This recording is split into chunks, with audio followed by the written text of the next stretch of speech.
அன்பின் வடிவாய் திகழ்பவளை அருளே இயல்பாய் கொண்டவளை இன்பம் யாவும் தருபவளை எவர்க்கும் அன்பை அருள்பவளை துன்பம் நீக்கி காப்பவளை தூய அன்னை சாரதையை என்றும் போற்றி தொழுதிடுவோம், எல்லா நலமும் எய்திடுவோம். பெருமதிப்பிற்குரிய சுவாமிஜி அவர்களுக்கும் மற்றும் அனைவருக்கும் வணக்கம். சுவாமி விவேகானந்தர் சிகாகோ மாநகரில் நடைபெற்ற சர்வசமய பேரவையிலே கலந்து கொண்ட சமயம் அவர் தங்கியிருப்பதற்காக ஜான் பி லயன் என்பவருடைய வீட்டில் இடம் ஏற்பாடு செய்து கொடுத்திருந்தார்கள். அந்த குடும்பத்தோடு அவருக்கு நல்ல பழக்கம் ஏற்பட்டு விட்டது. அந்த லயன், திருமதி லயன், அங்கே இருக்கக்கூடிய குழந்தைகள் எல்லாரிடத்திலையும் ரொம்ப நெருங்கி பழகக்கூடிய ஒரு நிலை ஏற்பட்டது. சில நாட்கள் கழித்து ஒரு நாள் அந்த திருமதி லயனோடு பேசி கொண்டிருக்கும் போது சுவாமிஜி ஒரு கருத்தை சொன்னார். இந்த நாட்டிற்கு வந்த பிறகுதான் என்னுடைய மனத்தில் ஒரு பெரிய சபலம் ஏற்பட்டு விட்டது என்று சொன்னார். அந்த திருமதி லயன் அதை கேட்டுவிட்டு ஒன்றும் ஆச்சரியப்படவில்லை. ஏனென்றால் அவர்களுக்கு நம்முடைய நாட்டின் துறவரம், அதனுடைய பெருமை, அதற்குரிய இலக்கணங்கள் அதெல்லாம் அவ்வளவா முழுமையாக தெரியாது. நல்ல பெண்மணி, அதில் ஒன்றும் சந்தேகம் கிடையாது. சுவாமிஜியின் இடத்துல ரொம்ப அளவு கடந்த அன்பு கொண்டவர்கள், மகன் மாதிரி பார்த்து கொள்வார்கள். அவர்களுடைய கண்ணோட்டத்தில் சுவாமி விவேகானந்தர் ஒரு மத பிரச்சாரகர் என்று வைத்துக் கொள்ளலாம். அந்த நாட்டிலே அதுபோல மத பிரச்சாரகர்கள் பல பேர் உண்டு. அவர்கள் எல்லாரும் துறவிகள் என்று சொல்லிவிட முடியாது. மதத்தை மக்களிடையே பரப்புவதற்கு அவர்கள் பணியாற்றி கொண்டிருந்தார்கள். அதுபோலதான் இவரும் என்று அவர்கள் நினைத்திருப்பார்கள் போல இருக்கிறது. அதனால என் மனத்தில் ஒரு பெரிய சபலம் இந்த நாட்டிற்கு வந்த பிறகு ஏற்பட்டு விட்டது என்று சொன்ன உடனே என்னடா இவருக்கு போய் ஒரு சபலமா என்றெல்லாம் அவர்கள் நினைக்கவில்லை. அதை ரொம்ப இயல்பாக எடுத்துக்கொண்டு, அப்படி உங்களை சபலிக்க செய்தவள் யார் என்று கேட்டாங்க அந்த அம்மா. சபலம் ஏற்பட்டு விட்டது என்றால் அவங்க எப்படியா சாதாரணமாக எப்படி அர்த்தம் பண்ணி கொள்வார்கள். இவர் ரொம்ப இளம் வயது வாலிபர். அவருக்கு ஒரு சபலம் ஏற்பட்டு விட்டது என்று சொன்னால் யாரோ ஒரு பெண்ணை அவர் விரும்பி விட்டார் என்பது போல அவங்க மனசுக்குள்ள நினைத்து கொண்டு, உங்களுக்கு சபலத்தை ஏற்படுத்திய அந்த பெண் யார் என்பது போல அவள் யார்னு கேட்டாங்க. அவர் சிரித்துக் கொண்டே சொன்னார், சபலத்தை ஏற்படுத்தியவள் யார் என்று கேட்காதீர்கள், சபலத்தை ஏற்படுத்தியது எது என்று கேளுங்கள் திருத்தினார். அவர் பெண் சபலத்தை ஏற்படுத்தி விட்டாள் என்று நினைத்துக் கொண்டுதான் அவங்க கேட்டாங்க. அப்படியெல்லாம் கிடையாது, வேற ஒன்று சபலத்தை ஏற்படுத்தி விட்டது. அதனால அதை எது சபலத்தை ஏற்படுத்தியது என்று கேட்டால் அதான் சரியாக இருக்கும் என்று சொல்லிவிட்டு அதற்கான பதிலையும் அவர் சொன்னார். உங்கள் நாட்டில் இருக்கக்கூடிய அமைப்பு ரீதியான நிறுவனங்கள், அவற்றினுடைய அந்த அமைப்பு முறைதான் என்னை சபலமடைய செய்து விட்டது என்று சொன்னார். அதாவது அந்த நாட்டில் எதற்கெடுத்தாலும் ஒரு அமைப்பு வச்சிருவாங்க, ஒரு சங்கத்தை அமைத்து விடுவார்கள். பெரிய விஷயமா இருந்தால் அதுக்கு ஒரு சங்கம் இருக்கும். சிறிய விஷயமாக இருந்தாலும் அதற்கும் கொஞ்சம் பேர், ஒரு 10 பேர் சேர்ந்துட்டு ஒரு சங்கத்தை வைத்து விடுவார்கள். இடதுகை பழக்கமுடைய ஒரு சங்கம் அப்படின்னு ஒன்று வச்சிருவாங்க. இதை வச்சு என்னத்தை சாதிக்க போறான்னு தெரியும். இடதுகை பழக்கமுடையவர்கள் எங்கேயாவது சில பேர் இருக்கத்தான் செய்வாங்க. அந்த மாதிரி இருக்கக்கூடிய ஆட்கள் எல்லாம் ஒன்றாக இணைந்து ஒரு சங்கத்தை உருவாக்கி விடுவது. இது போல காலையில் எழுந்தவுடன் காஃபி குடிப்போர் சங்கம் அப்படின்னு கூட ஒன்று வச்சிருவோம். இதெல்லாம் ஏதாவது அவர்களுக்கு பயன்படுமா, நாட்டுக்கு பயன்படுமா அப்படிலாம் யாரும் யோசிக்க மாட்டாங்க. ஒத்த கருத்தை உடையவர்கள், ஒத்த மனப்பான்மை உடையவர்கள் எல்லாம் சேர்ந்து கொண்டு ஒரு சங்கத்தை வைத்துக் கொண்டு விட்டால் அதன் மூலமாக எதை வேண்டுமானாலும் சாதித்துக் கொள்ளலாம் என்பது போன்ற ஒரு எண்ணம் அந்த நாட்டில். அதனால பல நன்மைகளையும் அந்த நாடு அடைந்திருக்கிறது. இது ஒரு சின்ன சின்ன விஷயங்கள் நாம் வேடிக்கையாக சொல்லக்கூடியது. அதே போல மிக உயர்ந்த நிலையில் இருக்கக்கூடிய கருத்துக்களுக்கும் சங்கம் வைத்திருப்பார்கள். அதுதான் இப்ப பிற்காலத்தில் இங்கே எல்லா நாட்டுக்கும் வந்து விட்டது. ஆனால் சுவாமிஜி காலத்துல அவர் அந்த நாட்டில் தான் அது மாதிரி நிறைய சங்கங்களை பார்த்திருக்கிறார். அப்போது அவருடைய மனத்தில் ஏற்பட்ட கருத்து என்னவென்றால், நம்முடைய நாட்டில் நாம் சிலவற்றை சாதிக்க வேண்டும் என்ற கருத்தை மனத்தில் குருதேவர் விதைத்திருக்கிறார். அவற்றை நாம் சாதிக்க வேண்டும் என்றால் அதற்கு ஒரு சங்க அமைப்பு இருந்தால்தான் சரியாக வரும். அப்படி இல்லாமல் தனித்தனியாக யாரோ ஒருத்தர் அதை போய் அங்கே ஒன்று பண்ணுது, இங்கே ஒருத்தர் ஒன்று, இப்படிலாம் பண்ணி பெரிய சாதனைகளை நிகழ்த்திவிட முடியாது. எதற்காக குருதேவர் இந்த மண்ணுலகில் அவதாரம் செய்தாரோ அந்த நோக்கத்தை நிறைவேற்றுவதும் அவ்வளவு எளிதில் அமைந்து விடாது. இதெல்லாம் முறையாக செய்ய வேண்டும் என்றால் அதற்கு அமைப்பு ரீதியாக ஒரு இயக்கம் வேண்டும்.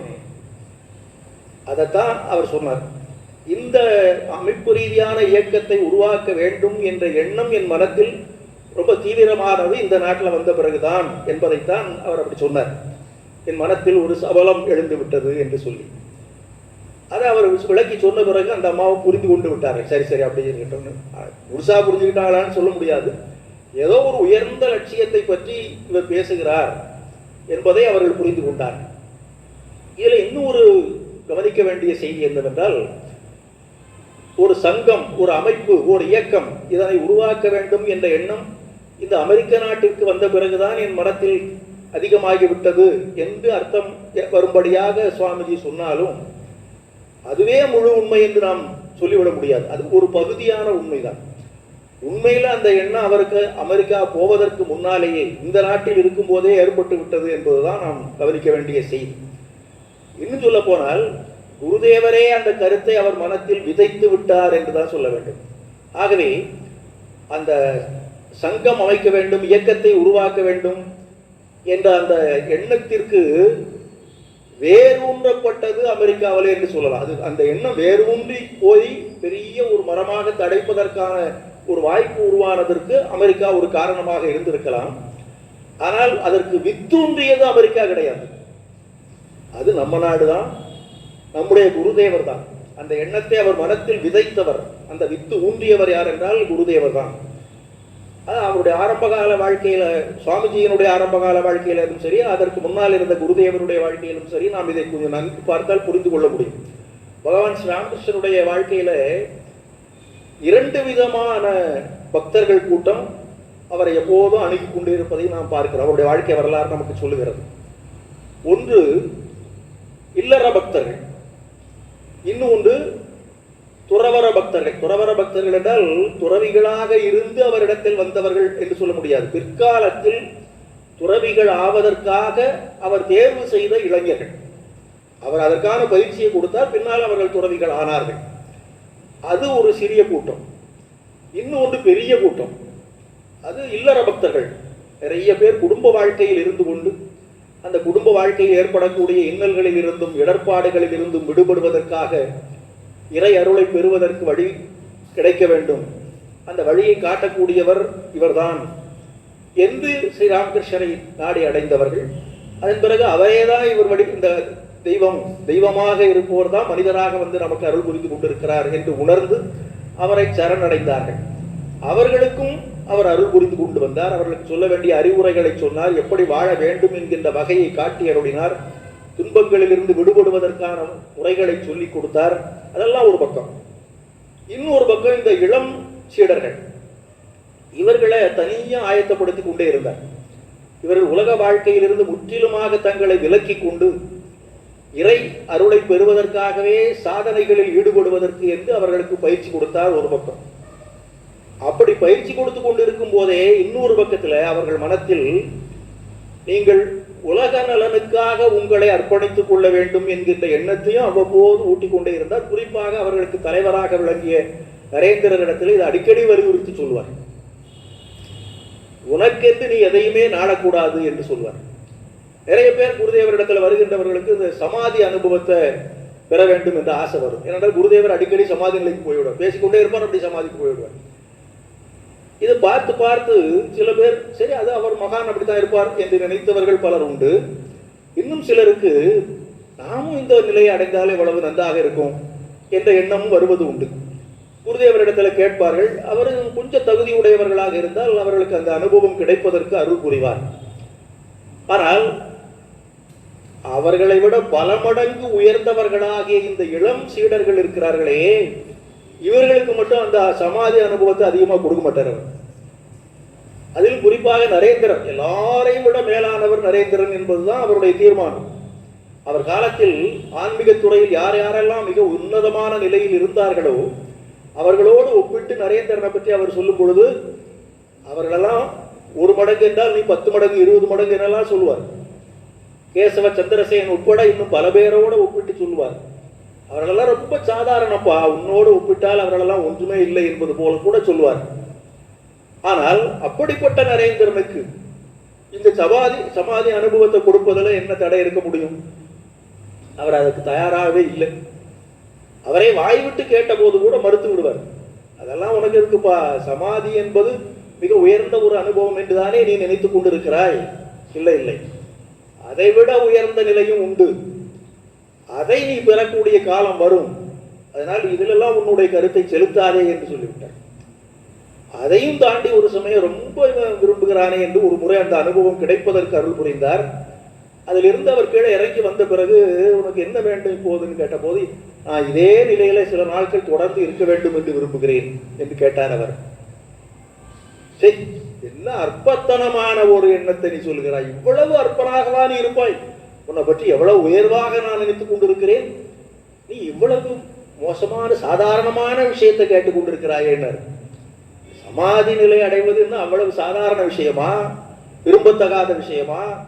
மனித வாழ்க்கையிலேயே நிறைவான ஒரு நிலையை தானே அது காட்டுகிறது. அந்த நிலையை அவர் அடைய வேண்டும் என்று விரும்பினால் அதனால என்னப்பான்னா கொடுக்க வேண்டியதான கொடுக்கல. அவர் காரணம் என்ன சொன்னார் என்றால், நீ உனக்காக வந்தவன் அல்ல, எதிர்காலத்தில் ஒரு பெரிய ஆலமரத்தை போல நீ தழைத்தோங்கி இருப்பாய். 1000 மக்களுக்கு அந்த ஆலமரம் நிழல் கொடுப்பதை போல இந்த உலகத்தில் துன்பங்களால் துவண்டு போய் வரக்கூடிய கோடானு கோடி மக்களுக்கு நீ ஆறுதல் கொடுப்பாய் என்றல்லவா நான் நினைத்துக் கொண்டிருந்தேன். அதை விட்டு நீ எனக்கு சமாதி அனுபவத்தை கொடுங்க, நான் அதுல இருக்கு, நான் ஆனந்தமா இருக்க விரும்புகிறேன்லாம் கேட்டுக்கிட்டு இருக்கிறியப்பான்னு மறுத்து தள்ளிவிட்டேன். ஆகவே இந்த இல்லற வாழ்க்கையில் இருந்து கொண்டே இறை இன்பத்தை அனுபவிக்க வேண்டும் என்று யாராவது விரும்பினால் அவர்களை தட்டி கொடுத்து அதை மேலே கொண்டு வருகிறது ஸ்ரீராமகிருஷ்ணனுடைய வழக்கம். ஆனால் துறவிகள் ஆவதற்கென்றே அவர் தயார்படுத்தி கொண்டிருந்த அந்த இளைஞர்களை பொறுத்தவரையிலும் அவர்களுக்கு இதெல்லாம் கிடையாது என்று சொல்லிவிட்டார். ஏன் கிடையாது என்றால், இந்த பெரும்பான்மை மக்களுக்கு சேவை செய்வதற்காகத்தான் உங்கள் சிறுபான்மையாக இருக்கக்கூடிய உங்களை நான் உருவாக்குகிறேன் என்று சொல்லிவிட்டார். இதெல்லாம் பின்னால இந்த இயக்கம் உருவாவதற்கான அடிப்படை. பல சமயங்களில் சொல்வார், ஜீவ சேவைதான் வாழ்க்கையின் குறிக்கோள் என்று சொல்வார், மக்களுக்கு சேவை செய்ய வேண்டும் என்று சொல்வார். அப்படியே சொல்லி சொல்லி சொல்லி அவர்களை அவர் உருவாக்கி கொண்டு வந்தார். அப்புறம் அவர் தம்முடைய உடலை ஒதுக்கக்கூடிய காலம் வந்தபோது இந்த இளம் துறவிகளாக ஆவதற்குரியவர்கள் இருக்கிறார்கள் அல்லவா, அந்த சீடர்கள் எல்லாம் நரேந்திரன் கையில் ஒப்படைத்து, இவர்களை உன்னிடம் நான் ஒப்படைத்து விட்டு போகிறேன், இவர்கள் வீட்டுக்கு திரும்பி விடாத வண்ணம் நீ பார்த்துக்கொள், இவர்களை ஒருங்கு இணைத்து இவர்களை கொண்டு நீ மகத்தான காரியங்களை செய்வாய் என்று சொல்லிவிட்டு போய்விட்டார். தம்முடைய ஆற்றலை எல்லாம் அவருக்கு அப்படியே வழங்கி விட்டார் நரேந்திரருக்கு. இதை வைத்துக்கொண்டு நீ செயற்கரிய காரியங்களை சாதிப்பாய் என்றும் சொன்னார். இதெல்லாம் எதை காட்டுகின்றது என்று சொன்னால், உலகத்தில் பெரும்பான்மையினராக இருக்கக்கூடிய மக்கள் இல்வாழ்வார்தான். அந்த இல்வாழ்வார்கள் அந்த குடும்ப வாழ்க்கையில் இருப்பதனாலும் உலக வாழ்க்கையில் உழந்து கொண்டிருப்பதனாலும் எண்ணற்ற துன்பங்களை அனுபவித்துக் கொண்டிருக்கின்றார்கள். அவர்களுக்கு அதிலிருந்து மீட்சி கொடுப்பதற்காக ஒரு இயக்கத்தை உருவாக்க வேண்டும். அந்த இயக்கத்தை இந்த இளைஞர்கள் தான் உருவாக்க வேண்டும். இந்த இளைஞர்களுக்கு தலைமை தாங்கி அந்த இயக்கத்திற்கான அடிப்படையை அமைத்து இவர்களை அதிலே கொண்டு செலுத்த வேண்டிய பொறுப்பு இந்த நரேந்திரனை சேர்ந்தது. இதுதான் அவர் சொல்லிக் கொடுத்த செய்தி.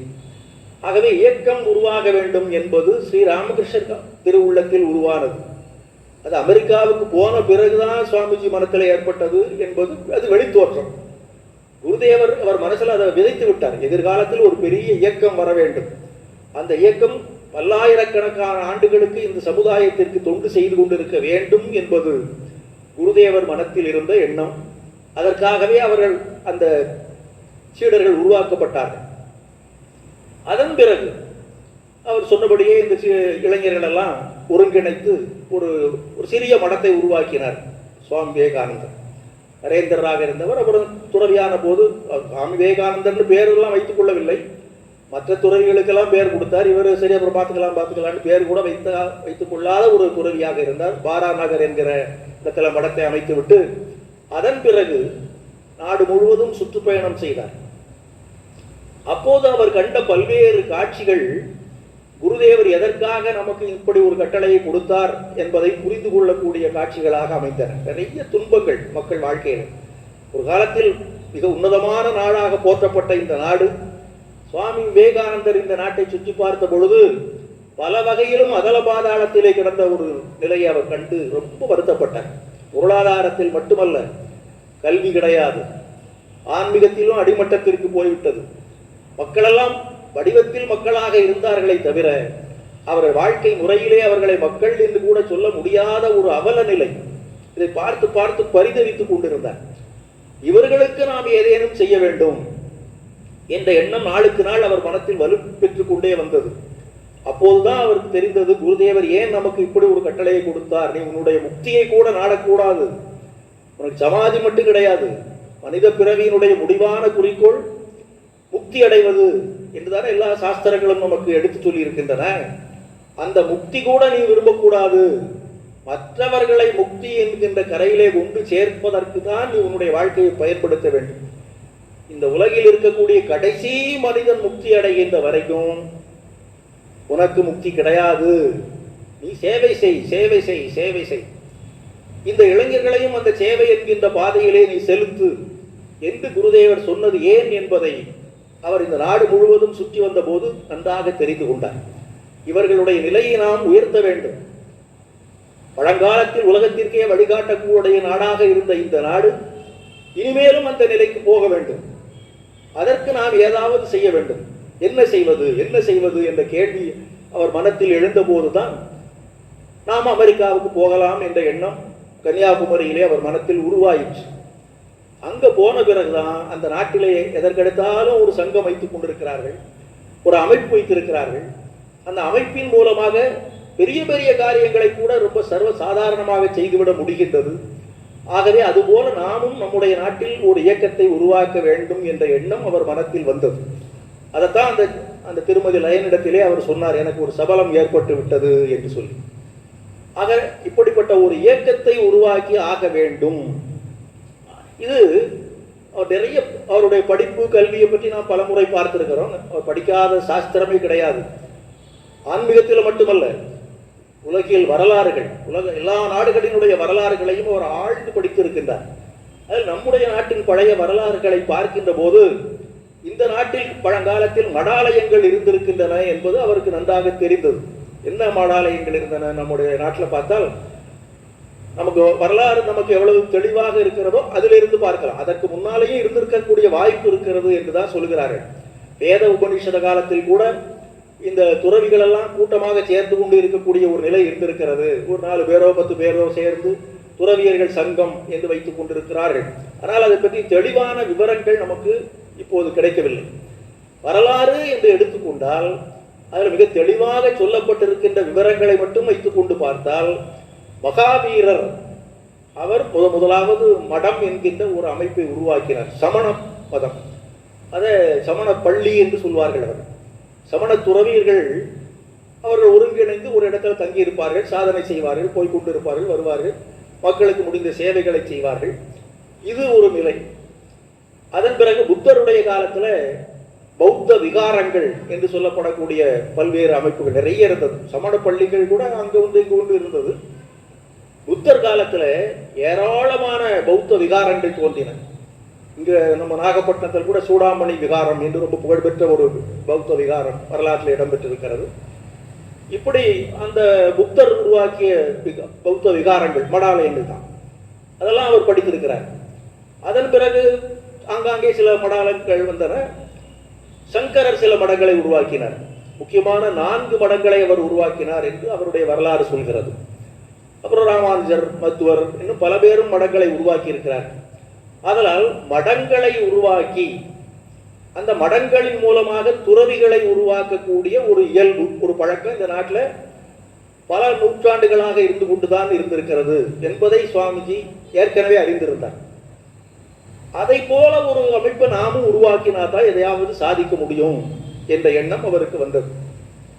ஆனால் அந்த மடங்கள் எல்லாம் பெரும்பாலும் துறவிகளை உருவாக்கக்கூடிய மடங்களாக இருந்தன. துறவிகளுக்காக மட்டுமே தான், துறவிகளை உருவாக்குவது மட்டுமல்ல, அந்த துறவிகளுக்கு என்ன செய்ய வேண்டுமோ அதை செய்வது. அதெல்லாம் பார்த்து விட்டு தான் அன்னை சாரதா தேவி பிரார்த்தனை பண்ணினார்கள். புத்தகயாவில் போய் நான் பார்த்த மடங்கள் எல்லாம் துறவிகள் எவ்வளவு நிம்மதியாக தவ வாழ்க்கையில் ஈடுபட்டு கொண்டிருக்கிறார்கள். குருதேவா, உம்முடைய பிள்ளைகள் மட்டும் அப்படி இல்லாமல் தவித்துக் கொண்டிருக்கிறார்கள், எப்படிலாம் இருக்கலாமா என்று கேட்டதெல்லாம் நாம் பார்க்கிறோம். அதனால துறவிகள் உலக வாழ்க்கையை முற்றிலுமாக துறந்து இறை அருளை பெறுவதற்காக, சாதனை செய்வதற்காக மடங்கள் ஏற்படுத்தப்பட்டன, பழைய மடங்கள் எல்லாம். சுவாமிஜியினுடைய மனத்துல அது ஒரு பகுதி. துறவிகளை அவர்கள் துறவிகளாக இருப்பதற்காக மட்டுமே ஆயத்தப்படுத்துவது என்பது ஒரு பகுதி தான். ஆனால் குருதேவர் நமக்கு இட்டிருக்கிற கட்டளை என்ன? மக்களுக்கு சேவை செய்ய வேண்டும் என்பது. துறவிகளாக இல்லாத பெரும்பான்மை மக்களினிடத்திலே அவர் கொண்டிருந்த அந்த கருணை இருக்கிறதே, அது சாதாரணமானதல்ல. துறவிகளாக ஆவதற்கென்றே அவர் சில சீடர்களை உருவாக்கினாரே, அவர்களிடத்தில் அவர் கொண்டிருந்த அந்த அன்பை விட இவர்கள் மீது கொண்டிருந்த அன்புதான் அதிகம் என்று சொல்லக்கூடிய அளவிற்கு அவர் கருணை காட்டினார். ஆகவே அவர்களுக்கு நாம் சேவை செய்ய வேண்டும்.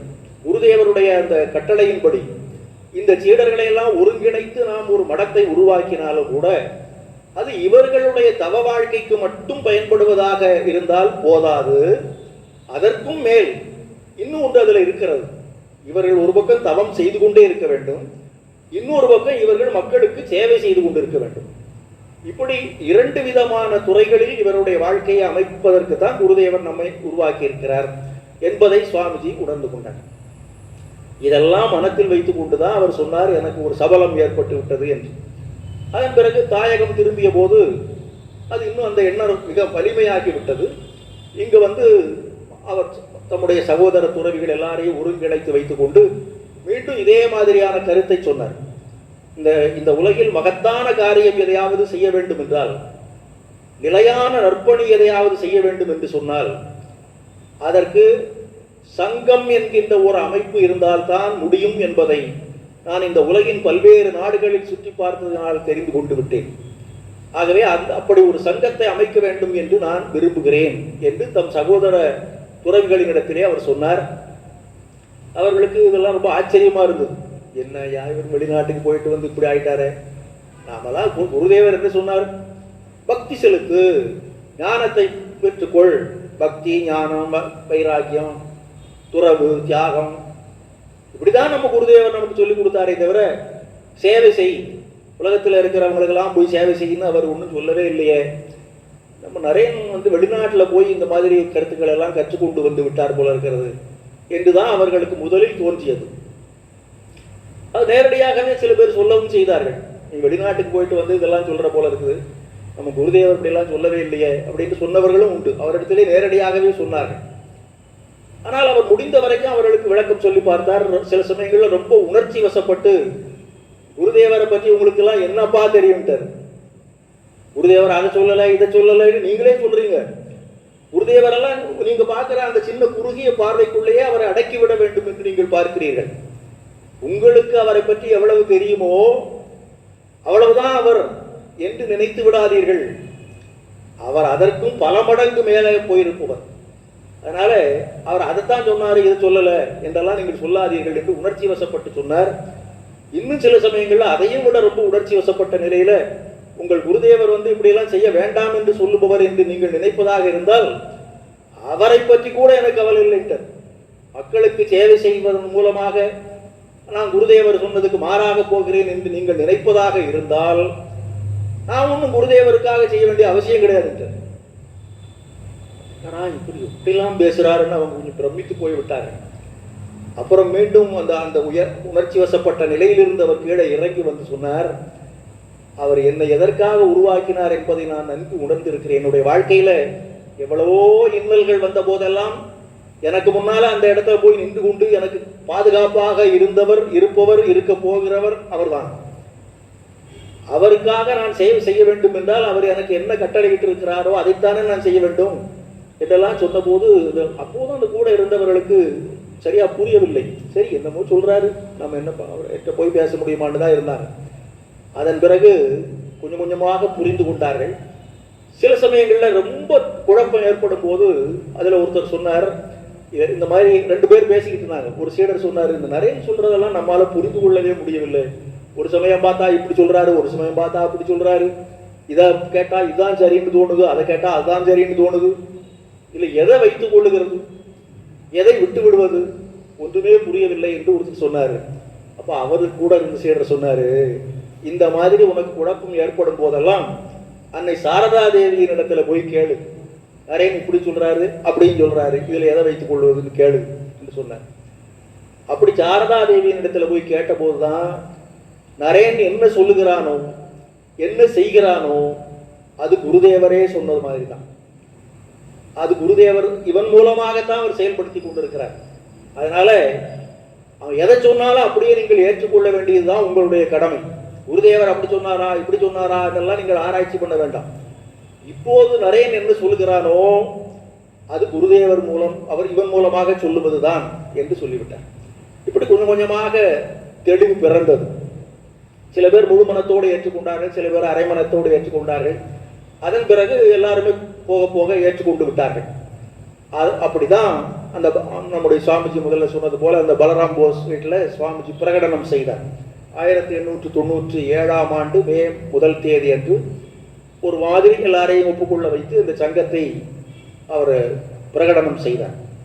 அப்போ அவர் சொன்னார், யாருடைய பெயரால் நாங்கள் எல்லாம் துறவரத்தை ஏற்றுக் கொண்டிருக்கிறோமோ, யாரை லட்சியமாக கொண்டு நீங்களெல்லாம் இல்வாழ்க்கையில் ஈடுபட்டு கொண்டிருக்கின்றீர்களோ, யாருடைய பெயரும் வாழ்க்கையும் உபதேசங்களும் அவருடைய உடல் ஊக்கப்பட்டு ஒரு 12 ஆண்டுகளுக்குள்ளாக உலகத்தின் பல்வேறு நாடுகளில் பரவி இருக்கின்றனவோ அவருடைய பெயரால் இந்த சங்கத்தை நாம் உருவாக்குகிறோம்.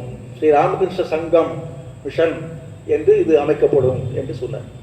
அதனுடைய கொள்கைகள் லட்சியங்கள் எல்லாம் சொல்லப்பட்டன. அதில் முக்கியமானது என்னவென்றால் எல்லா மடங்களும் பழைய காலத்து மடங்கள் எல்லாமே கடவுளை அடைவதற்கு சாதனை செய்ய வேண்டும், தவ வாழ்க்கையில் ஈடுபட வேண்டும். இதையும் இந்த மடம் ஏற்றுக்கொண்டது, இந்த மிஷன் ஏற்றுக்கொண்டது. ஆன்மீக வாழ்க்கைக்குரிய அந்த இலக்கணங்கள் எல்லாம் வகுத்து சொல்லப்பட்டன. அதோடு மட்டுமல்லாமல் மக்களுக்கு சேவை செய்ய வேண்டும். இது இதுல ரொம்ப ரொம்ப முக்கியமானது. அதனால இதுல இந்த மிஷன் என்கின்ற அமைப்புல இல்வாழ்வார்களுக்கும் இடம் உண்டு என்பது ஏற்படுத்தப்பட்டது. பழைய மடங்கள் எல்லாம் நாம் ஏற்கனவே பார்த்தது போல துறவிகளை உருவாக்குவதற்கான மடமாக மட்டும்தான் இருந்தன. அந்த துறவிகள் துறவிகளாகவே இருப்பார்கள், அதற்கான சாதனைகளில் ஈடுபடுவார்கள், அதோடு முடிந்துவிடும். ஆனால் பிற்காலத்தில் இவர் உருவாக்கின இந்த மிஷன் துறவிகள் துறவிகளாகத்தான் இருப்பார்கள். ஆனால் அவர்கள் உலகத்தை ஒதுக்கி தள்ளிவிட வேண்டிய அவசியம் கிடையாது. பொதுவாகவே துறவிகள் என்றாலே அதுக்கு இலக்கணம் என்ன சொல்லப்பட்டிருக்கிறது? உலகியலை ஒதுக்கிவிட வேண்டும், உலகியலில் இருந்து ஒதுங்கிவிட வேண்டும். உலகியல் மக்களோடு இவர்கள் போய் பழகவும் கூடாது, அவர்களுக்கு என்ன வேண்டும் என்பது பற்றி கவலைப்படவும் கூடாது. இவர்கள் தவம் செய்ய வேண்டும், தவம் செய்ய வேண்டும், தவம் செய்ய வேண்டும். அதோடு முடிந்துவிடும் பழைய துறவிகளின் வாழ்க்கை. சுவாமிஜி உருவாக்கி இந்த புதிய துறவியர் பரம்பரையிலே அவர்கள் தவம் செய்ய வேண்டும் என்பது உண்மைதான், கடவுளை அடைவதற்காக பாடுபட வேண்டும் என்பதும் உண்மைதான். அதோடு துறவிகளினுடைய வாழ்க்கை முடிந்து விடுவது கிடையாது. ஏனென்றால் வேதாந்தம் என்ன சொல்லுகிறது? ஜீவோ பிரம்மைவ நா பரக என்று சொல்லுகிறது. ஒவ்வொரு ஜீவனுமே பிரம்மந்தான், பிரம்மம் ஒன்றுதான் சத்தியம் என்பதை முன்னால உள்ளவர்கள் சொன்னார்கள். சங்கரர் அதைத்தான் சங்கரர் தான் இதை சொல்லி இருக்கிறார். ஆனால் அதை அவர்கள் முழுமையாக பின்பற்றினார்களா என்றால் சொல்ல முடியாது. பிரம்ம சத்தியம் ரைட், ஜெகன் மித்யா அதுவும் சரிதான், அதை மட்டும் வைத்துக் கொள்கிறார்கள். அதற்கு பிறகு வரும்போது ஜீவோ பிரம்மைவ நா பரக, ஒவ்வொரு ஜீவனும் பிரம்மன் தான் என்று சொன்னால் அந்த ஒவ்வொரு ஜீவனுக்கும் சேவை செய்வதுதான வழிபாடு. அதைத்தான் நம்முடைய குருதேவர் நமக்கு சொல்லி இருக்கின்றார். அதனாலே சேவை செய்ய வேண்டும், சேவை செய்ய வேண்டும், சேவை செய்ய வேண்டும் என்பதை அடிப்படையாக இந்த இயக்கத்தில் வைத்துக் கொண்டார். அதனால இதுல நிர்வாக பொறுப்புல கூட இல்வாழ்வார்களுக்கும் இடம் உண்டு என்பது அங்க உருவாக்கப்பட்டது. ஆனால் அதற்கு ஒரு எல்லை உண்டு, அவர்கள் எந்த எல்லை வரைக்கும் வரலாம் என்பது உண்டு. துறவிகள் தான் நிர்வாகத்தை நடத்துவார்கள். அந்த துறவிகளோடு இணைந்து செயல்படக்கூடிய தன்மை இல்வாழ்வார்களுக்கு உண்டு. என்பது வகுக்கப்பட்டது. இப்படி இந்த முதலாவதாக உருவாக்கப்பட்டது ராமகிருஷ்ண மிஷன் என்று சொல்லப்படக்கூடிய அமைப்பு. அதான் அந்த மே 1 தேதி அன்று. அதன் பிறகு இது நாளுக்கு நாள் வளர்ச்சி அடைந்து இன்று உலகம் பூராவும் பரவி இருக்கிறது. இதுல மடம் மிஷன் என்கின்ற 2. மிஷன் என்பது சேவைக்காக என்பது. இதில் இந்த வெளிநாட்டில் இந்த சில சீடர்கள் சொன்னார்கள் என்று பார்த்தோம் அல்லவா, நீ வெளிநாட்டுக்கு போயிட்டு வந்து தான் பண்றேன். அங்கெல்லாம் இந்த மிஷனரிஸ் என்று சொல்வார்கள். அந்த மிஷனரிஸ் என்ன செய்கின்றார்கள் என்றால், இப்படி சேவைகளுக்கு அவர்கள் ஒரு முக்கியத்துவம் கொடுப்பார்கள். நல்லதுதான், அது யார் செய்தான்னு சேவை செய்து யார் செய்தாலும் நல்லதுதான். ஆனால் அந்த சேவையின் மூலமாக அவர்களையும் ஆன்மீகத்தில் செலுத்த வேண்டும். அதுதான் இந்த மிஷனுக்கும் மற்ற மிஷன்களுக்கும் உள்ள வித்தியாசம். ஒருத்தனுக்கு உதவி செய்கிறது நல்லது, உதவி செய்து விட்டு நீ எப்போதுமே உதவி வாங்கிட்டே இரு அப்படின்னு சொல்லுவது நல்லதல்ல. இன்றைக்கு நீ பசித்திருக்கிறாய், உனக்கு உணவு கொடுக்கிறேன், சாப்பிடு. ஆனால் எதிர்காலத்தில் உன்னுடைய வாழ்க்கையை சீராக அமைத்துக் கொள்வதற்கு நீயே உன்னை ஆயத்தப்படுத்திக் கொள். அப்படி உலகியல் மக்களையும் இல்வாழ்வார்களையும் ஆயத்தப்படுத்துவதில் இந்த மிஷனுக்கு பெரும் பங்கு உண்டு, ராமகிருஷ்ணா மிஷனுக்கு. அதனாலதான் அது உலகளாவிய ஒரு பேரியக்கமாக உருவாகிவிட்டது.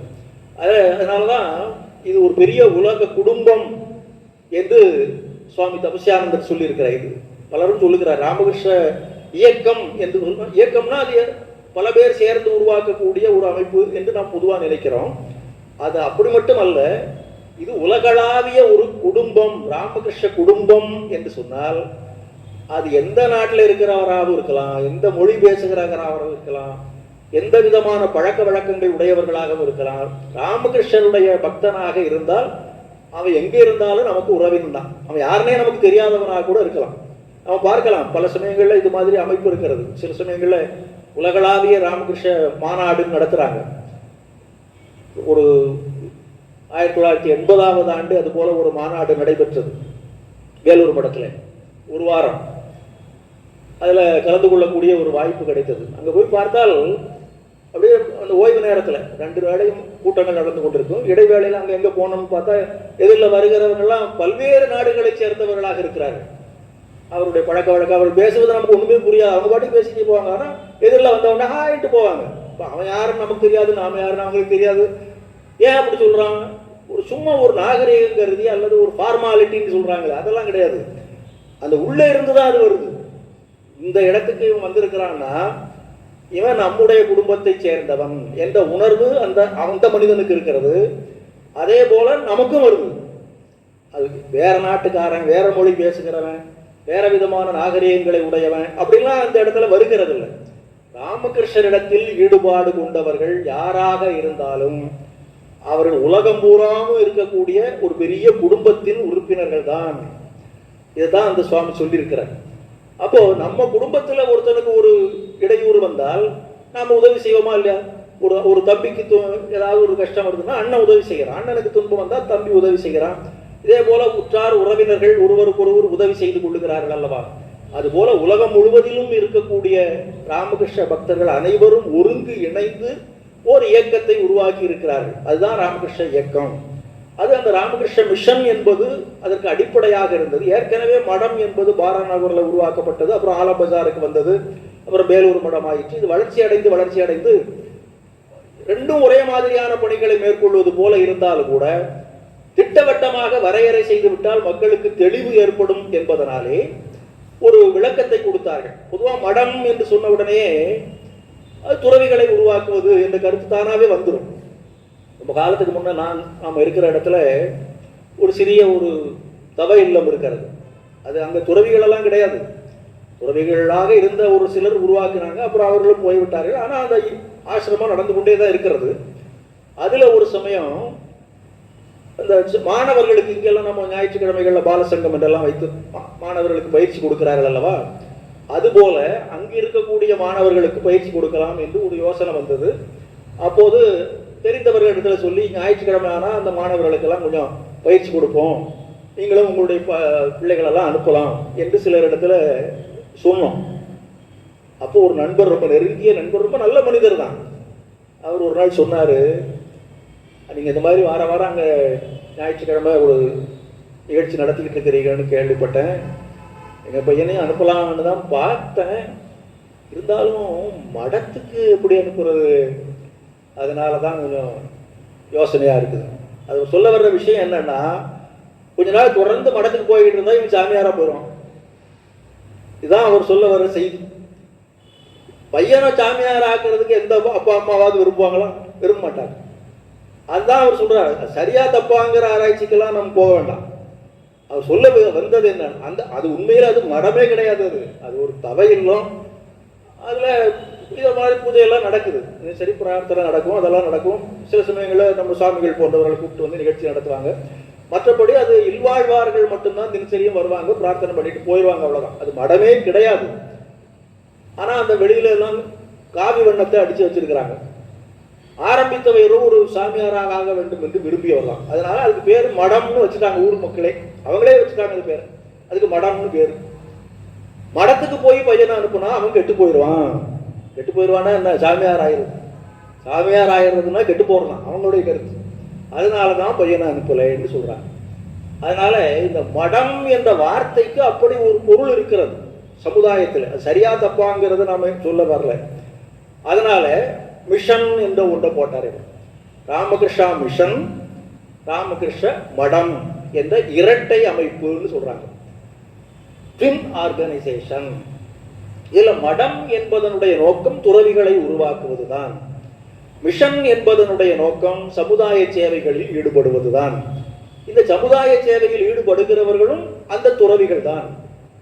இப்படி இணைத்து இரட்டை அமைப்பாக இதை உருவாக்கி விட்டார். அதனால அதற்கு இயக்கம் என்ற பெயர் வந்து விட்டது. முதல்ல ராமகிருஷ்ணா மிஷன், அதற்கு முன்னால ராமகிருஷ்ண மடம் எல்லாம் இருந்தது. அப்புறம் பின்னால இந்த எல்லாவற்றையும் ஒருங்கி இணைத்து ராமகிருஷ்ண இயக்கம் என்கிற ஒரு பெயர் உருவாக்கப்பட்டது. அதுதான் இந்த உலகளாவிய இயக்கமாக வளர்ந்திருக்கிறது. அதனுடைய கொள்கைகள் நாம் ஏற்கனவே பார்த்திருக்கிறோம். கடவுளை அடைவதற்கு சாதனை செய்வது, மக்களுக்கு சேவை செய்வது. எப்படி சேவை செய்வது என்பதற்கான வழிமுறைகள் எல்லாம் சுவாமி விவேகானந்தர் அவர்களுக்கு கற்பித்திருக்கிறார். அவரும் செயல்படுத்தி இருக்கிறார். இதை மாதிரி செய்ய வேண்டும் என்று சொல்லியும் கொடுத்திருக்கிறார், செய்தும் காட்டியிருக்கிறார். அதை அந்த படம் உருவாக்குவதற்கு முன்னாலே, மிஷன் உருவாவதற்கு முன்னாலேயே கூட அந்த பணிகள் தொடங்கிவிட்டன என்று சொல்லலாம். நாம் சொன்னது போல 1897 மே 1 இது முறையாக உருவாக்கப்பட்டது என்று சொன்னோம். அதற்கு முன்னாலேயே ஸ்ரீராமகிருஷ்ணருடைய இந்த சீடர்கள் எல்லாம் பல்வேறு இடங்களில் பல நிவாரண பணிகளில் எல்லாம் ஈடுபட்டு கொண்டிருந்தார்கள். மக்கள் சேவைகளில் ஈடுபட்டு கொண்டிருந்தார்கள். அப்போது உண்மையில் குருதேவர் எதற்காக நம்மை உருவாக்கி இருக்கிறார், சுவாமிஜி எந்த வழியில் நம்மை வழிநடத்தி கொண்டிருக்கிறார் என்பதை அந்த மற்ற துறவிகள் உணர்ந்து செயல்பட ஆரம்பித்து விட்டார். ஆரம்பத்தில் ஒரு சிலர் ஆட்சேபனை செய்து கொண்டிருந்தாலும் கூட கொஞ்ச நாள் ஆக ஆக அவர்கள் அதை ஏற்றுக்கொண்டு முழு மனத்தோடு சேவை செய்ய ஆரம்பித்து விட்டார். ராமகிருஷ்ண மிஷன் என்றால் அது எப்படி சேவை செய்யும் என்பதற்கு எடுத்துக்காட்டாக ஆரம்ப காலத்திலேயே நடந்த சில நிகழ்ச்சிகள் நமக்கு அதை உணர்த்துகின்றன. சுவாமி அகண்டானந்தர் என்று இந்த குருதேவருடைய சீடர்கள் ஒருத்தர், அவர் இப்படியே யாத்திரையாக போய் கொண்டு வந்து கொண்டிருந்தார். அப்படி இருக்கும்போது மூர்ஷிதாபாத் என்கிற ஒரு இடத்துல ரொம்ப கொடுமையான பஞ்சம் ஏற்பட்டிருந்தது. அவர் அந்த பக்கமாக போய் கொண்டிருந்தார். பார்த்தா சுவாமிஜி எப்படி இந்தியா பூராவும் சுற்றி வந்த போது இந்த நாட்டு மக்கள் அத்தனை பேரையும் பார்த்து இவர்கள் அவல நிலையை கண்டு வருத்தப்பட்டாரோ, அதுபோல அந்த அகண்டானந்தருக்கு அந்த மூர்ஷிதாபாத்தில் அந்த மாதிரியான ஒரு உணர்வு ஏற்பட்டது. அங்கே தெருவில் நடந்து போய் கொண்டிருக்கிறவர்களை பார்த்தா அவங்க உடம்புல உயிர் இருக்குதா இல்லையா என்று சந்தேகப்படக்கூடிய அளவிற்கு இருக்கும். அவர்களில் பெரும்பாலோர் விவசாயம் செய்யக்கூடியவர்கள், இந்த மாடு கன்றுகளை வளர்க்கக்கூடியவர்கள். அந்த மாடுகளை பார்த்தா இவர்களை விட மோசமா இருக்கும். அதிலும் எலும்பு தோலமா தான் இருக்கும். நடக்க முடியாம அது நடந்துகிட்டு இருக்கும். அந்த மாட்டை இவன் ஓட்டிக்கிட்டு இருப்பான், இவன் ஓட்ட முடியாம அதை ஓட்டிக்கிட்டு இருப்பான். இந்த மாடு முதல்ல கீழே விழுமா, இந்த மனிதன் முதல்ல கீழே விழுவானா என்று ஆச்சரியப்படக்கூடிய அளவிற்கு ரெண்டு பேருடைய நிலையும் இருக்கும். இப்படி நிறைய பேர் அடுத்த வேளை உணவு கிடைக்குமா கிடைக்காதா தெரியாது, என்ன செய்வது யாருக்கும் தெரியாது. இந்த மாதிரி மிக மிக மிக துன்பப்படக்கூடிய நிலையில் இருக்கக்கூடிய மக்களை அவர் பார்த்தார். இவர்களுக்கு ஏதேனும் செய்ய வேண்டும் என்று அவர் விரும்பினார். குருதேவர் அதைத்தான் நமக்கு சொல்லி இருக்கிறார். சுவாமிஜி அந்த வழியைத்தானே நமக்கு காட்டியிருக்கிறார். நாம் இதை செய்ய வேண்டும் என்று அவர் தீர்மானம் பண்ணி கொண்டார். அதற்கு முன்னாலே இவர் அங்கு போய் வந்த போது சில பேரெல்லாம் துறவிகளுக்கு காணிக்கை கொடுக்கிற பழக்கம் உண்டல்லவா, அதுபோல அவருக்கு கொஞ்சம் பணம் கையில் வைத்திருந்தார். மற்றவர்கள் கொடுக்கக்கூடிய காணிக்கைகளை சேர்த்து வைத்திருந்தார். இதற்காக பயன்படும், இவருக்கு ஒன்றும் தேவையில்லை. இப்போது அந்த பணத்தை அவர் பயன்படுத்தினார். கஷ்டப்படுகிறவர்களுக்கு ஏதாவது உணவு கொடுக்க வேண்டும் என்பதற்கு அவர் கையில் இருந்த சேமிப்பு கொஞ்சம் கொஞ்சமாக செலவு பண்ணி கொண்டிருந்தார். அது எவ்வளோ நாளைக்கு வரும்? ரொம்ப சீக்கிரமாக காலியாகி விட்டது. என்ன செய்வது? சரி, இதை பார்த்து கொண்டு இருக்கவும் முடியவில்லை, விட்டு விட்டு போகவும் முடியவில்லை. இவ்வளவு கஷ்டப்படுகிற இந்த மக்களை பார்த்து கொண்டு இருப்பதை விட நாம் இந்த இடத்தை விட்டே போய்விடலாமா என்ற எண்ணம் கூட வந்தது. இல்லை, குறைந்தபட்சம் இவர்களுக்கு துணையாக நாம் இங்கே இருப்போம், அதையாவது நாம் செய்வோம் என்று இருந்தார். அப்போ மற்ற சகோதர துறவிகள் சில பேர் இதை தெரிந்து கொண்டு, நீ மேலும் மேலும் கஷ்டப்பட்டு கொண்டு அங்கே இருந்து என்னப்பா செய்ய போற, பேசாம கிளம்பி வந்து விடுலாம் எழுதினார்கள். இல்லை, யாரேனும் ஒருவருக்காவது உதவி செய்யக்கூடிய ஒரு வாய்ப்பு எனக்கு கிடைக்குமானால் அது நான் பிறந்ததனுடைய பெரும் பயன் என்று நான் கொள்வேன். அதில் இந்த உயிரே போனாலும் கூட அதை பற்றி எனக்கு கவலை இல்லை. அதை விட்டு இவர்களை எப்படியோ போகட்டும் என்று என்னால் அங்கு வர முடியாது என்றெல்லாம் சொன்னார். அதன் பிறகு ஒரு சிலர் உதவிகள் எல்லாம் செய்தார்கள். அந்த உதவிகளை பெற்று அவரால் முடிந்த வரைக்கும் சேவை செய்து கொண்டிருந்தார். ஒரு சமயம் சுவாமிஜிக்கே இந்த செய்தி போய் அவர் வர சொன்னார் வேலூர் மடத்துக்கு. அப்போ கூட அவர் நான் அப்புறமா வருகிறேன், பார்த்துக் கொள்ளுகிறேன் என்றெல்லாம் சொல்லிவிட்டார். இப்படி நாளாக இவருடைய அந்த சேவை மக்களுக்கு தெரிய ஆரம்பித்து நிறைய பேர் உதவி செய்ய ஆரம்பித்தார்கள். அந்த உதவிகளெல்லாம் சேர்த்து இவர் மக்களுக்கு சேவை செய்து கொண்டிருந்தார். சுவாமிஜி திருப்பி சொன்ன போது அவர் திருப்பி வந்தார், கொஞ்ச நாளைக்கு வந்துட்டு போகலாம் என்று சொல்லி. அப்போது கல்கத்தாவில் இருந்த மகாபோதி சங்கம் என்கிற ஒரு சங்கம் இருந்தது. அது புத்த மதத்தினுடைய சார்புடையது. அவர்களெல்லாம் பார்த்தார்கள், நல்ல சேவை தான் செய்கிறார் என்று சொல்லி ஒரு பெரிய தொகையை நன்கொடையாக கொடுத்தார்கள். இப்படி இன்னும் பலர் கொடுத்தார்கள். அதெல்லாவற்றையும் வைத்துக்கொண்டு இவர் சேவை செய்து கொஞ்ச நாளில் ஓரளவுக்கு இயல்பு நிலை வந்தது. அதை பற்றி அந்த மகாபோதி சங்கம் ஒரு அறிக்கை வெளியிட்டது. அந்த அறிக்கையில் என்ன இருந்ததுன்னு சொன்னா, இவ்வளவு காலமாக இந்த அகண்டானந்தர் என்னென்ன சேவையெல்லாம் செய்திருந்தாரோ அதை எல்லாவற்றையும் சேர்த்து போட்டு அதை பூராம அவங்களே செய்த மாதிரி போட்டாங்க. மகாபோதி சங்கம் இந்த பஞ்சத்தில் வாடிக்கொண்டிருக்கிற மக்களுக்கு இந்த சேவையெல்லாம் செய்தது என்று ஒரு பட்டியல் போட்டு செய்தித்தாள்கள் எல்லாம் வர வச்சுட்டாங்க. இதில் அகண்டானந்தரை பற்றியோ விவேகானந்தரை பற்றியோ குருதேவரை பற்றியோ ஒண்ணுமே கிடையாது. பூராவும் மகாபோதி சங்கம் தான் செய்தது என்கிற மாதிரி போட்டு விட்டாங்க.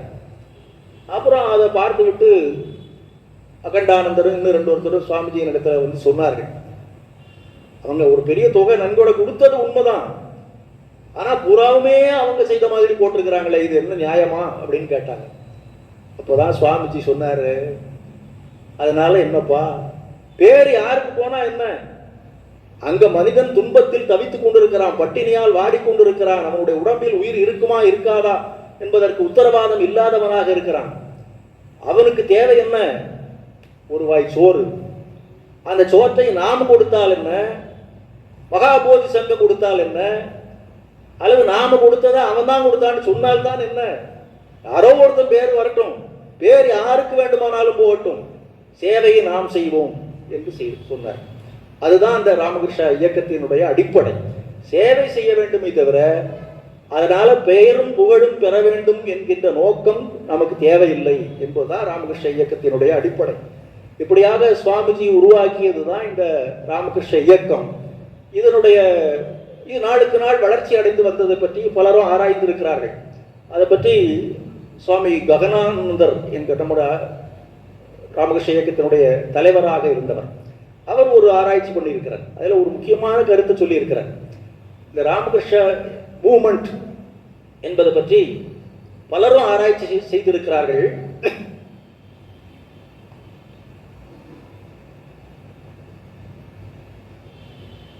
அதில் அமெரிக்காவை சேர்ந்த ஒரு அறிஞர் ஆராய்ந்து எழுதியிருக்கிறார் இதை பற்றி, அதை என்று சொல்லி அவர் அதை பற்றி குறிப்பிடுகிறார்.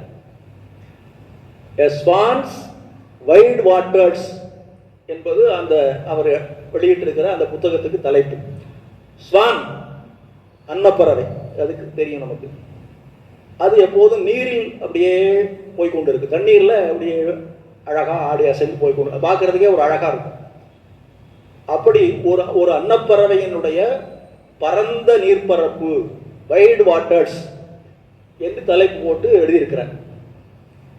அதுல இந்த எதுக்காக அன்னப்பறவை என்று போடப்பட்டிருக்கிறது என்று சொன்னால், அன்னப்பறவைக்கு ஹம்சம் என்பது வடமொழி பெயர்.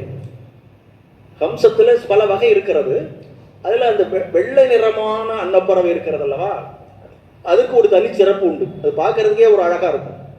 வெண்ணிறமான அன்னப்பறவை. அது எப்போதும் தண்ணீரிலே இருந்து கொண்டிருக்கிறது, அதிலே தூய்மையாக இருக்கிறது என்பதற்கு ஒரு அடையாளம். அது அல்லாமல் பொதுவாக நம்முடைய இலக்கியங்களில் அந்த அன்னப்பறவையை பற்றி ஒரு செய்தி சொல்லப்பட்டிருக்கும். அது நாம் அது ஆதாரபூர்வமான செய்தியா இல்லையா அதனால நம்ம சொல்ல முடியாது. சில பேர் அதெல்லாம் சும்மா அப்படின்னு சொல்கிறவங்களும் உண்டா. எப்படியோ போட்டோம், அதில் உள்ள கருத்தை தானே நாம் எடுத்துக்கொள்ள வேண்டும். அன்னப்பறவை என்ன செய்யும் என்று சொன்னால், தண்ணீர் கலந்த பாலை அதற்கு வைத்து விட்டோம் என்று வைத்துக் கொள்வோம். அது அதில் இருக்கிற பாலை மட்டும் குடித்து விட்டு தண்ணீரை விட்டு விடும் அப்படின்னு சொல்கிறாரு. பால்னா அதில் தண்ணீர் கலந்து தான் இருக்கும். சாதாரணமாகவே அது பால் கறக்கும் போதே அதுக்கும் தண்ணீர் வச்சு கொண்டு தான் கறப்பார்கள். அதன் பிறகு அது காய்ச்சும் போது கூட கொஞ்சம் தண்ணீர் சேர்த்து விடுவார்கள். இன்னும் கொஞ்சம் வியாபாரம் பண்ண வேண்டும் என்று நினைத்தால் பாலை விட தண்ணீர் அதிகமாக கலந்து விடுவார்கள். அந்த காலத்தில் அங்கே நம்ம ஊரில் ஒரு அம்மா பால் கொண்டு வந்து கொடுக்கும், வீட்டில் கொண்டாந்து கொடுத்துட்டு போகும். அது வழக்கமாக ஒரு 2 படியோ 3 படியோ கொண்டு வரும். சில சமயங்களில் வீட்டில் விருந்தாட்கள்லாம் வராங்க, கொஞ்சம் பால் அதிகமாக வேணும், போய் எடுத்துகிட்டு வரீங்களான்னு கேட்பாங்க. வீட்டில் அம்மா கேட்பாங்க. இப்போ கொண்டு வந்துடுவோன்னு அவங்க வீடு ஒரு மைலுக்கு அப்பால் இருக்கும். இவங்க ஒரு 5 நிமிஷத்துலேயே வந்துடுவாங்க, கொண்டாந்து கொடுத்துருவாங்க. என்னன்னா அந்த பால் பைப்பில் வர்ற பால் அதை கலந்து கொடுத்துருவாங்க, அவ்வளோதான். ஆகவே பாலும் தண்ணீரும் கலந்து இருப்பது என்பது தவிர்க்க முடியாது. அதை நாம இருந்தால் அப்படியே குடிச்சிருவோம். அந்த அன்னப்பறவை அப்படி குடிக்கலாம் அப்படின்னு சொல்றாங்க. அது எந்த அளவுக்கு உண்மை என்னெல்லாம் நாம் சொல்ல முடியாது, அதை கருத்தை எடுத்துக்கொள்ளலாம். அதை அந்த தண்ணீரை குடிக்காது, பாலை மட்டும்தான் குடிக்கும் அப்படின்னு சொல்றாங்க. அதுபோல நாம் நல்லதை மட்டும்தான் எடுத்துக்கொள்ள வேண்டும், கெட்டதை எடுத்துக்கொள்ளக்கூடாதுன்னு பெரியவங்க சொல்லியிருக்கிறாங்க. அப்போ துறவிகளில் மிக உயர்ந்த துறவிகளுக்கு பரமஹம்சர்கள் என்று பெயர். இப்போ பரமஹம்சர் ஸ்ரீ ராமகிருஷ்ணர் என்று ஆகி போய்விட்டார். அதுக்கு முன்னாடி அது ஒரு தனி பிரிவு. பரமஹம்ச உபனிஷதம் என்றே ஒரு உபனிஷதம் இருக்கிறது. ஒரு பரமஹம்சர் எப்படி இருப்பார் அப்படிங்கிறதுக்கான இலக்கணம் அந்த உபனிஷதத்தில் சொல்லப்பட்டிருக்கிறது. ஹம்சங்களில் மிக உயர்ந்தது பரமஹம்சம். இந்த இதுலேயே ராஜஹம்சம்னு சொல்லுவாங்க. அந்த உண்மையான பறவை இருக்கிறது அல்லவா, அதில் ராஜஹம்சம்னா அதில் உயர்ந்த ஒரு தகுதி வாய்ந்ததுன்னு அர்த்தம். அதை போல துறவிகளில் மிக உயர்ந்தவர்கள் பரமஹம்சர்கள். அந்த பரமஹம்சர்கள் இப்படி பறந்து விரிந்த நீர்நிலையிலே உலாவிக் கொண்டிருக்கிறார்கள் என்கிற அர்த்தத்தில் தான் அந்த வைட் வாட்டர்ஸ் போடப்பட்டிருக்கிறது. அதை பற்றி அப்புறம் அதற்கு விளக்கம் சொல்லப்பட்டிருக்கிறது. என்ன சொல்லப்பட்டிருக்கிறது சொன்னால், இதில் உள் நீரோட்டங்கள் இருக்கின்றன. ஒரு பரந்த நீர் பரப்பு இருக்கிறது, அதில் தான் அந்த அன்னப்பறவை பரமஹம்சர் என்பவர்கள் போய்கொண்டிருக்கிறார்கள். அது ஒரு பக்கம். இது மொத்தமாக சொல்லுகிறது. அதை உள்பிரிவாக பிரித்து பார்க்கிற பொழுது அதில் சில பிரிவுகள் இருக்கின்றன. அதில் முதன்மையான நீரோட்டம் எது, ஸ்ட்ரீம் என்று சொல்லப்பட்டிருக்கிறது. மெயின் ஸ்ட்ரீம் என்பது எது என்றால் ராமகிருஷ்ணா மிஷனும் ராமகிருஷ்ண மடமும். இந்த பரமஹம்சன் என்கிற அந்த அன்னப்பறவை அந்த பெரிய ஒரு நீர்ப்பரப்பில் உலாவிக் கொண்டிருக்கிறது என்று சொன்னால், அதில் முதன்மையான நீர்ப்பரப்பாக இருக்கக்கூடியது எது என்றால் ராமகிருஷ்ணா மிஷனும் ராமகிருஷ்ணா மடமும். அதுதான் அடிப்படை. ஏனென்றால் இதை உருவாக்கியவர் சுவாமி விவேகானந்தர். அவர் மூலமாக அதை உருவாக்கியவர் குருதேவர் ஸ்ரீ ராமகிருஷ்ணர். அவரால் உருவாக்கப்பட்ட சீடர்கள் தான் இந்த இயக்கத்திற்கு வித்திட்டவர்கள், விதையிட்டவர்கள், வளர்த்தவர்கள் எல்லாருமே. அதனால அதுதான் அடிப்படை. ராமகிருஷ்ண இயக்கத்திற்கு அடிப்படையாகவே இருப்பது எது என்று சொன்னால் இந்த மடங்களும் மிஷன்களும். அதற்கு அடுத்தபடியாக வருவதாக இருந்தால் இல்வாழ்வார்கள். இல்வாழ்வார்கள் தான் முதல் இடம் பெறுகிறார்கள். இதற்கு அடிப்படையாக இருக்கக்கூடியது மடமும் மிஷனுமாக இருந்தாலும் அதை சார்ந்து இருக்கக்கூடிய இன்னும் சில உட்பிரிவுகள் இருக்கின்றன. அவற்றையெல்லாம் இந்த நீரோட்டம் என்றுதான் அந்த கட்டுரையாளர் எழுதியிருக்கிறார். என்ன நீரோட்டம் என்றால், முதலாவதாக ஸ்ரீ ராமகிருஷ்ணருடைய இல்லற சீடர்கள். நாம் ஏற்கனவே பார்த்தது போல துறவர சீடர்கள் எண்ணிக்கையில் குறைவானவர்கள், இல்லற சீடர்கள் ஏராளமானவர்கள். அவர்களெல்லாம் செய்த பேர் உதவிகள் எல்லாம் இந்த துறவிகளை உருவாக்குவதற்கு பல வகையிலும் பயன்பட்டிருக்கின்றன. எத்தனையோ பேர் பல சமயங்களில் இந்த இளம் துறவிகள் இருக்கிறார்களே, அவர்களுக்கு அந்த பாராநகரில் மடத்தை அமைத்த போது ஒரு பாழடைந்த வீடு தான் கிடைத்தது அவர்களுக்கு. அதுக்கு கூட வாடகை கட்டுறதுக்கு அவங்களுக்கு கையில் காசு இருக்காது. வாடகைக்கே காசு இல்லைன்னா அப்புறம் சாப்பாட்டுக்கு எங்கே போகிறது, பிச்சை எடுக்கிறதுக்கு போய் நிற்பாங்க. துறவிகள் என்றால் பிச்சை எடுக்க வேண்டும் என்பது தான் அந்த காலத்து மரபு. அதனால யாராவது ஒருத்தர் ஒரு நாளைக்கு ஒரு வீட்டு வாசலில் போய் பிச்சைக்கு நிற்பாங்க. ஒரு சிலர் பிச்சை போடுவாங்க, பல பேர் போட மாட்டாங்க. பிச்சை போடாவிட்டாலும் பரவாயில்ல, 4 திட்டு வேறு திட்டுவாங்க. என்னப்பா ஆள் நல்லா தானே இருக்கிற, எதுக்கு பிச்சைக்கு வந்து நிற்கிற, போய் ஒரு வேலை செய்ய வேண்டியதானே என்றெல்லாம் சொல்வார்கள். அப்படியெல்லாம் பல துன்பங்களை அவர்கள் அனுபவித்துக் கொண்டிருந்த காலத்தில் அவர்களுக்கு உறுதுணையாக இருந்தவர்கள் ஸ்ரீ ராமகிருஷ்ணருடைய இல்லறச் சீடர்கள். அவர்களுக்கு தேவையான பொருள் உதவியையும் செய்தார்கள்.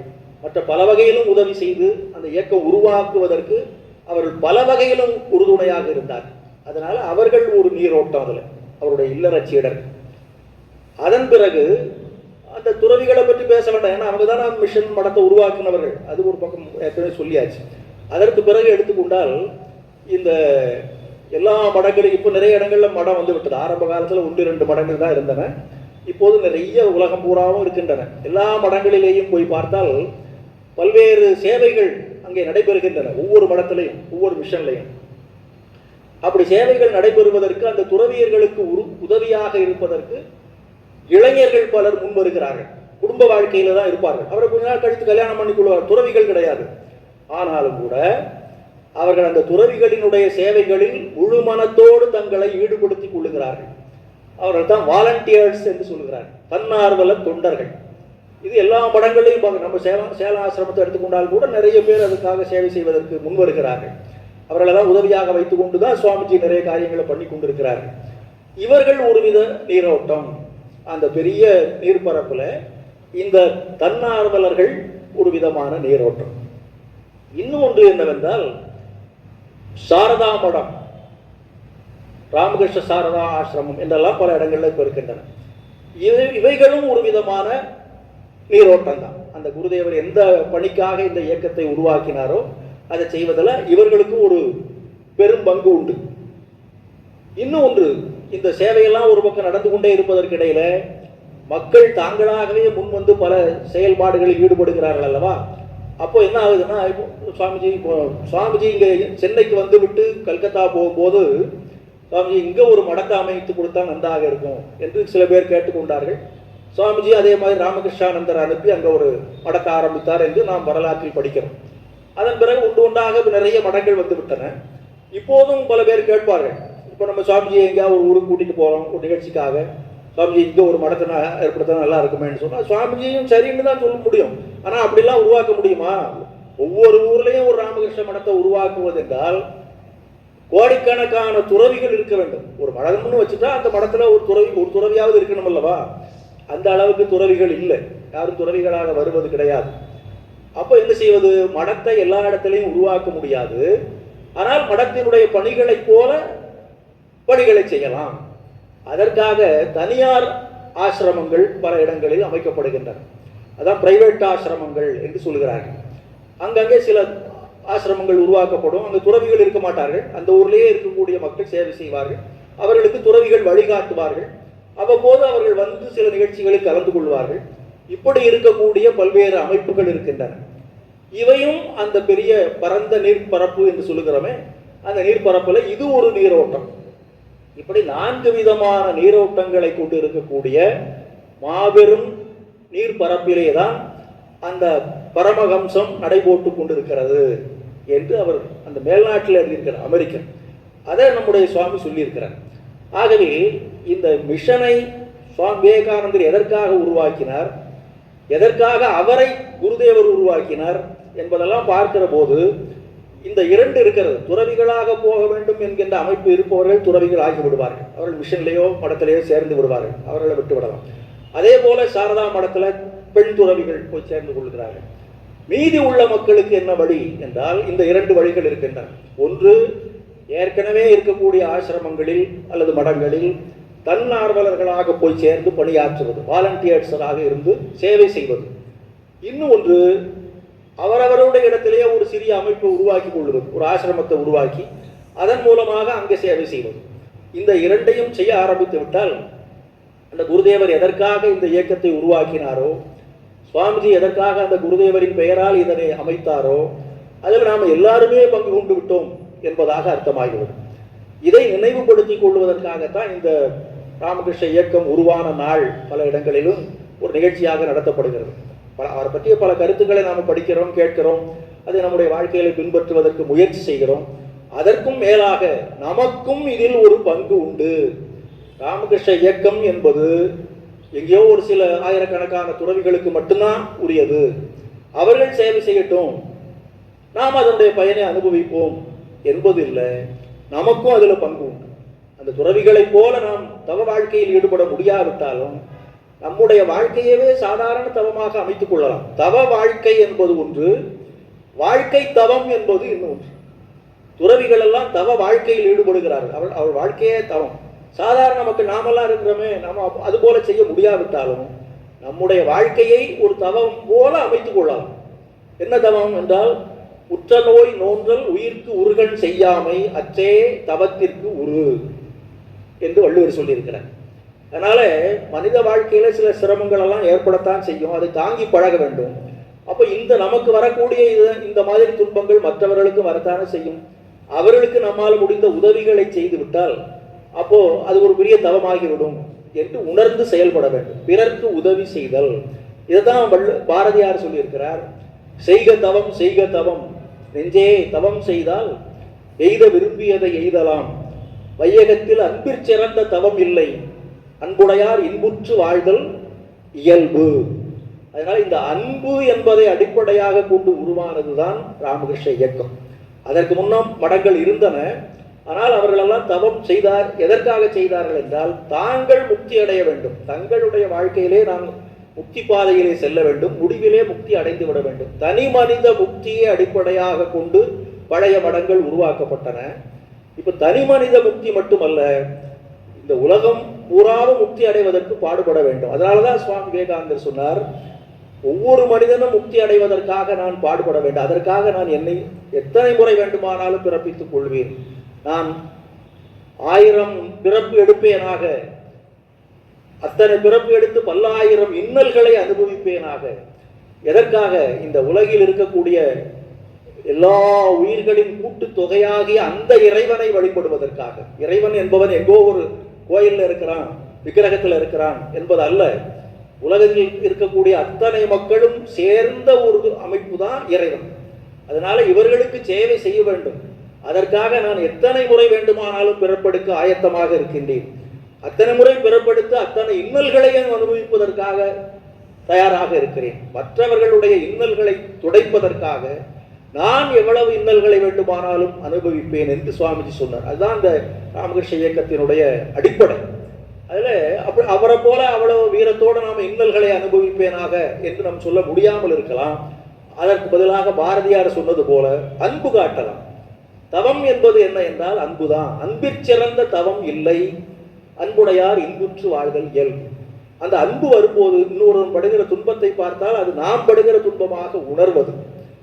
நமக்கு வருகிற துன்பத்தை துடைப்பதற்கு நாம் எவ்வளவு தீவிரமாக முயற்சி செய்வோமோ அதை போல அவர்கள் படுகின்ற துன்பத்தை துடைப்பதற்கு நாம் முயற்சி செய்ய வேண்டும் என்ற எண்ணம் அந்த அன்பிலிருந்து வருகிறது. அதைத்தான் இந்த ராமகிருஷ்ண இயக்கம் இந்த உலகிற்கு செய்தியாக கொடுத்திருக்கிறது. அன்பு காட்டுங்கள், அன்பு காட்டுங்கள், சேவை செய்யுங்கள், சேவை செய்யுங்கள். அதன் மூலமாக இறைவனுடைய அருள் உங்களுக்கு பரிபூரணமாக கிடைக்கும் என்பதை சொல்வதற்காகத்தான் இந்த இயக்கம் உருவாக்கப்பட்டது. அந்த இயக்கம் உருவான இந்த புனித நன்னாளில் இதை உருவாக்கிய சுவாமி விவேகானந்தரையும் அவரை உருவாக்கிய பகவான் ஸ்ரீ ராமகிருஷ்ணரையும் இந்த இயக்கத்திற்கு பரிபூர்ணமான ஆசிகளை வழங்கிய அன்னை சாரதா தேவியையும் வணங்கி அந்த பாரதி சொன்னபடி அன்பை வளர்த்து கொண்டு ராமகிருஷ்ண இயக்கத்தில் நமக்கு உரிய அந்த பங்கை நாம் முறையாகத்தான் ஆற்றுகிறோம் என்கின்ற மன நிறைவை பெறுவோமாக. அதற்கு பகவான் ஸ்ரீ ராமகிருஷ்ணர் அருள் புரிவாராக என்று பிரார்த்தித்துக் கொள்வோம்.